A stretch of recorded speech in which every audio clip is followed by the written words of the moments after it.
नमस्कार दोस्तों। मैं राजेश नायडू आज एक बार फिर आपके लिए एक विशेष वीडियो लेके आया हूं। जी हाँ, टॉपिक वही चल रहा है, करंट टॉपिक। कंगना, महाराष्ट्र, बिहार, भाजपा, शिवसेना। मगर ब्रेकिंग न्यूज ये है कि भाजपा का भांडाफोड़ हो चुका है। जी हाँ, शिवसेना को बदनाम करने की साजिश का भाजपा का भांडाफोड़ हो चुका है। कैसे? आज बिहार चुनाव के लिए भाजपा की तरफ से एक पोस्टर जारी किया गया। ये पोस्टर के बारे में अगर आपने देखा नहीं होगा तो सुन के हैरान हो जाएंगे। मैं कोशिश करूंगा आपको दिखाने की। ये पोस्टर महाभारत से लिया गया है। अब इन्होंने हमारे महाभारत और रामायण को भी छोड़ा नहीं। और आपको जान के और दुख होगा कि इन्होंने द्रौपदी के रूप में कंगना रनौत को दिखाया है। पता नहीं, हमारे देवी देवताओं के समान जो आइडल्स है हमारे, उनके लेके ये इस तरह का मजाक कैसे कर सकते हैं। यहां तक भी वो रुके नहीं, तो उन्होंने दुर्योधन के रूप में साड़ी खींचते हुए महाराष्ट्र के मुख्यमंत्री उद्धव ठाकरे को दिखाया है। बिहार का चुनाव, वहां कंगना क्या कर रही है, वहां उद्धव ठाकरे क्या कर रहे हैं। और सबसे बड़ी बात, सोने पे सुहागा, भगवान कृष्ण के रूप में माननीय पंतप्रधान हमारे मोदी साहब को दिखाया गया है। दोस्तों, इससे साबित हो जाता है कि बीजेपी के पास में बिहार चुनाव में जाने के लिए कोई मुद्दा नहीं है। वो देश की आर्थिक नीतियों पे बात नहीं कर सकते, देश की बाढ़ पे बात नहीं कर सकते, कोरोना की भयंकर स्थिति पे बात नहीं कर सकते। ये तो सब छोड़िए, बिहार के लोकल समस्याओं पे भी बात नहीं कर सकते। चेहरा दिखाने के लिए इनके पास में कुछ भी नहीं है।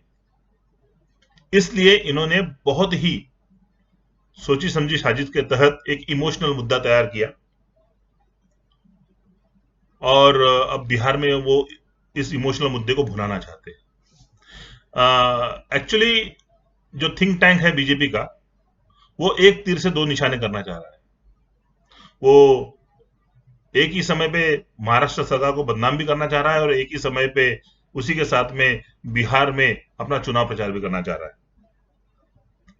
है। दोस्तों, ये सब चीजों की शुरुआत आज नहीं हुई है। ये सब चीजों की शुरुआत बहुत पहले हुई है, 2014 के चुनाव से हुई है, जब दोनों ही पार्टी महाराष्ट्र में भाजपा और शिवसेना अलग अलग लड़ी थी। और पोस्ट इलेक्शन अलायंस इनका हुआ था और इन्होंने गवर्नमेंट फॉर्म की थी। तो बीजेपी ने सेना को केवल इसलिए साथ में रखा, वो भी राष्ट्रवादी को साथ में रखते रखते फिर सेना को साथ में रखा। या सेना इसलिए जुड़ी कि इनका नंबर पूरा हो जाए। मगर इन्होंने बहाना दिया हिंदुत्व का। मगर पूरे 5 साल इन्होंने ना ही शिवसेना के किसी मंत्री को और ना ही उद्धव ठाकरे को कोई बहुत ज्यादा महत्व दिया, जिस वजह से सत्ता में होने के बावजूद शिवसेना एक विरोधक की तरह अपने आप को महसूस कर रही थी। मगर 2019 के जब लोकसभा चुनाव पास में आ गए, तो इन्हें शिवसेना की जरूरत फिर से महसूस हुई और अमित शाह और मोदी जी के आदेश पे फडणवीस साहब फिर से एक बार शिवसेना से और उद्धव ठाकरे के साथ में अपने संबंध बनाने की कोशिश करने लगे। मगर तब तक शिवसेना इतनी तिलमिला चुकी थी, चोट लगे सांप की तरह। उन्होंने तय कर लिया था एकला चलो का नारा, जो कि भाजपा को और मोदी सरकार को बड़ा घातक नजर आ रहा था। इसलिए उद्धव ठाकरे जी को मनाने के लिए अमित शाह एक बार नहीं 2 बार मातोश्री पे आके अपनी हाजिरी लगा के गए। और बड़ी चतुराई से उन्होंने हिंदुत्व के मुद्दे पे और पुरानी दोस्ती के मुद्दे पे, गिला शिकवा माफ के मुद्दे पे उद्धव ठाकरे को मना भी लिया। और उद्धव ठाकरे भी हिंदुत्व के मुद्दे पे ठीक है, हम बीजेपी के साथ में जाएंगे, ये तय किया। उन्हें अपने सैनिकों को भी समझाने की बड़ी मुश्किल हो रही थी, फिर भी हिंदुत्व के मुद्दे पे उन्होंने इतना बड़ा रिस्क लिया। मगर 2019 के लोकसभा चुनाव के तुरंत बाद, जबकि लोकसभा में मोदी के नेतृत्व में भाजपा को 303 सीट मिलके बड़ी जीत मिली, इन्होंने फिर से अपना मुंह मोड़ लिया शिवसेना से और ऐसे बर्ताव करने लगे जैसे अब इनको जरूरत नहीं है। जब 2019 में ही विधानसभा के चुनाव आए महाराष्ट्र में, तो गठबंधन इन्होंने ऐसा बनाया जैसा एहसान कर रहे थे, मगर तब तक इनकी इमेज बहुत खराब हो चुकी थी और मोदी की उल्टी लहर, भाजपा की नेगेटिव इमेज और फडणवीस के अहंकार के चलते इनको काफी नुकसान झेलना पड़ा। इन्होंने मेगा भर्ती के तहत कांग्रेस और राका के बहुत सारे बड़े बड़े नेताओं को अपने पास में भर्ती कर लिया, मगर इसके चलते वो 78 साल का जो युवा जवान है शरद पवार, वो मैदान में उतर गया, जिस वजह से भाजपा को बहुत बड़ा नुकसान उठाना पड़ा और वो पार्टी सीधे 105 पे आ गई। भाजपा के साथ में रहने का नुकसान शिवसेना को भी उठाना पड़ा और 6 सीट के नुकसान के साथ में इनको भी अपने आप को समाधानी करना पड़ा 56 पे, जबकि राष्ट्रवादी तीसरे नंबर की सबसे बड़ी पार्टी बन गई 54 सीट लेके, और कांग्रेस ने भी कमाल कर दिया 44 सीट लेके। मगर यह सब इसलिए हुआ था क्योंकि लोकसभा के चुनाव से पहले अमित शाह ने मातोश्री पे आके समसमान पद और जिम्मेदारियों की बात कही थी। खुद देवेंद्र फडणवीस ने इसकी बात की थी और अमित शाह इसके साक्षी थे। इसलिए उद्धव ठाकरे ने भाजपा के साथ में लड़ना तय किया, क्योंकि मालूम था 2.5 साल का मुख्यमंत्री मिलना है। मगर इलेक्शंस होने के बाद में फडणवीस साहब बोलते कौन सा 2.5 साल, कौन सा वादा, और वो पलट गए, जिस वजह से शिवसेना ने फिर अपना शेर मैदान में उतारा संजय राउत को, जिन्होंने अल्टीमेटम दे दिया भाजपा को कि भाई या तो 2.5 साल का मुख्यमंत्री दो या तो हमारे लिए सारे ऑप्शंस खुले हैं। इनको लगा ये धमकी है।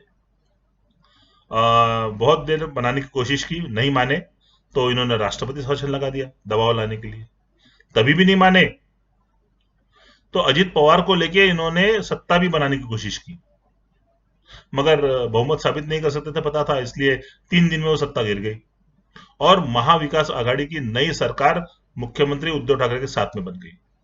तिल मिला गए, भाजपा वाले तिल मिला गए। इनका बोलना था ये तो कुछ दिनों की मेहमान है, कुछ दिनों की सत्ता है, मगर जब वो सत्ता अच्छे से चलने लगी, उद्धव ठाकरे को लोगों ने अप्रिशिएट करना शुरू कर दिया, तो इन्होंने लालच देना शुरू कर दिया। हम अब भी सेना के साथ में सत्ता बनाने तैयार है, हम अब भी हिंदुत्व के मुद्दे पे साथ में आ सकते हैं। जब सेना ने भाव नहीं दिया तो इन्होंने सेना को बदनाम करने की साजिश रची। सुशांत सिंह मर्डर केस में कोई लेना देना न होते हुए भी आदित्य ठाकरे का नाम उछालने के लिए वो कोकन के उस बंदर को काम पे लगाया, जो उछल उछल के इधर से उधर, उसको खुद को पता नहीं होता कौन सी पार्टी में है वो। और जब वहां पे भी बात नहीं बनी तो मुंबई पुलिस को बदनाम किया, सीबीआई इंक्वायरी लगाई। सीबीआई इंक्वायरी में जब कुछ नहीं निकला तो कंगना रनौत को भिड़ा दिया संजय राउत के साथ, और कंगना रनौत बोलती है मुंबई पीओके है, उसे मुंबई में डर लगता है। जब आमिर खान ने बोला था कि मेरी बीबी को डर लगता है, तो वो देशद्रोही उसे करार दिया था भाजपा वालों ने। मगर आज जब कंगना ने कहा कि मुझे डर लगता है तो उसे देशभक्त साबित कर दिया है। अजीब दोगली नीति है। मगर जब बात वहां पे भी नहीं बनी तो कंगना रनौत को बताया गया कि अब आप सीधा उद्धव ठाकरे के ऊपर में निशाना करेंगी।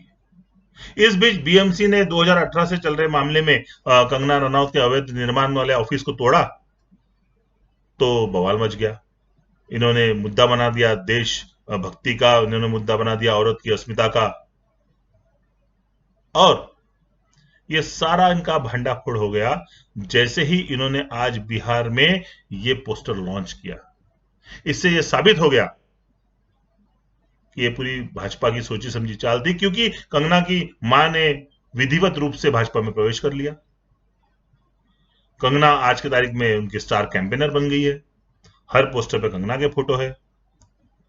तो बीजेपी ने अपने आप ही खुद की मटिया पलित कर ली और ये बात सबको क्लियर हो गई कि कोई मुद्दा नहीं है, बस मुद्दे बनाए जा रहे हैं और सेना को बदनाम करने की कोशिश की जा रही है, देश को बदनाम करने की कोशिश की जा रही है।